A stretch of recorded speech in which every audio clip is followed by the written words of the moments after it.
মনে করছে সবগুলো বের হয়ে রাসূলুল্লাহ সাল্লাল্লাহু আলাইহি ওয়াসাল্লামকে দর্শন করবে, হ্যাঁ হযরত আবু বকরকে দর্শন করবে।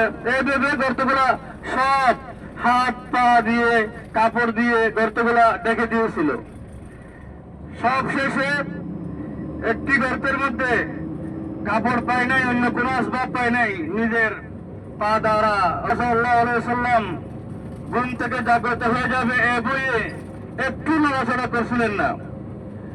চোখ দিয়ে পানি পড়ছিলেন, বিষে সহ্য করতে না পেরে চোখ দিয়ে পানি পড়ছিল। পানি রাসূলুল্লাহ সাল্লাল্লাহু আলাইহি ওয়াসাল্লামের চেহারা মুবারকের মধ্যে যখন গড়িয়ে পড়ল, রাসূলুল্লাহকে বললেন, হ্যাঁ রাসূলুল্লাহ সাল্লাল্লাহু আলাইহি ওয়াসাল্লাম নিজের লালা মুবারক, থুতু মুবারক ওই সাপের দংশনকৃত সাল্লাল্লাহু আলাইহি ওয়াসাল্লাম এবং হযরত আবু বকর রাদিয়াল্লাহু তাআলা আনহুর জন্য খাবার নিয়ে আসতেন।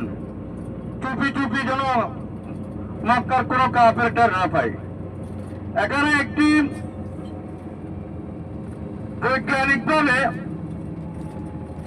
রাসূলুল্লাহ সাল্লাল্লাহু আলাইহি ওয়াসাল্লামের এই গর্তে যে আত্মগোপনে ছিলেন অনেক বুদ্ধিমত্তার পরিচয় দিয়েছিলেন। মদিনার পথ এইদিকে ছিল না, মদিনার পথ হলো ভিন্ন দিকে, অন্য দিকে। রাসূলুল্লাহ ইসলাম মদিনায় হিজরত করবে, আরবের মধ্যে মক্কার মধ্যে একটা টানাটানি হয়ে গেছিল, মক্কা থেকে চলে গেলে মদিনায় যাবে। তো রাসূলুল্লাহ সাল্লাল্লাহু আলাইহি ওয়াসাল্লাম মদিনার আপন পথটা বেছে না নিয়ে ভিন্ন পথ উল্টা দিকে এসে গায়ের সুরে কি করছিলেন, আত্মগোপনে ছিলেন, যেন ওরা ঠার না পায় যে ওরা মদিনার পথ হয়ে রসুলকে খুঁজবে আর রসুল ইসলাম উল্টা দিকে এসে এদিকে গায়ের সুরে আত্মগোপনে ছিলেন, ঠার ভয় নেই। এরপর খুঁজতে খুঁজতে খুঁজতে খুঁজতে না পেয়ে ওই গর্তের কিনারায় চলে আসছিলেন কাফেররা।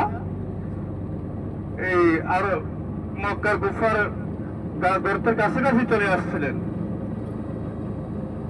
তখন আল্লাহর কুদরতে ওই গর্তের মধ্যে ওরা যাইতে পারে নাই। গর্তের মুখের মধ্যে যদিও বা একটা দুর্বল বলা হয়, কবুতরের বাসা বাঁধছিল, ওখানে মশা জাল বুনছিল, রেবায়ত দুর্বল, তবে এরকম বলা হয়।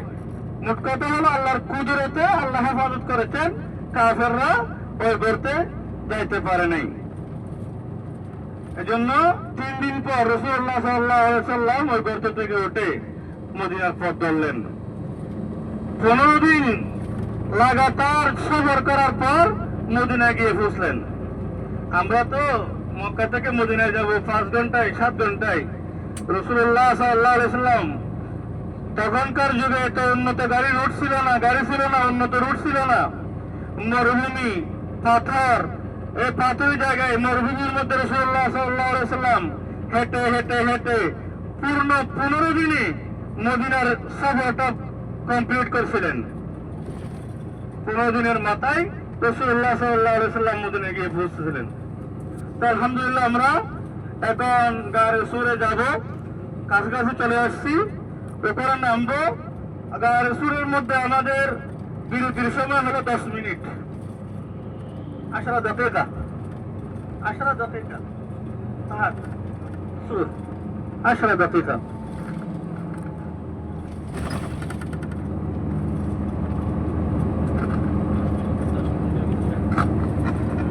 দশ মিনিটের মধ্যে আমার গাড়িটি চলে আসবে ইনশাল্লাহ।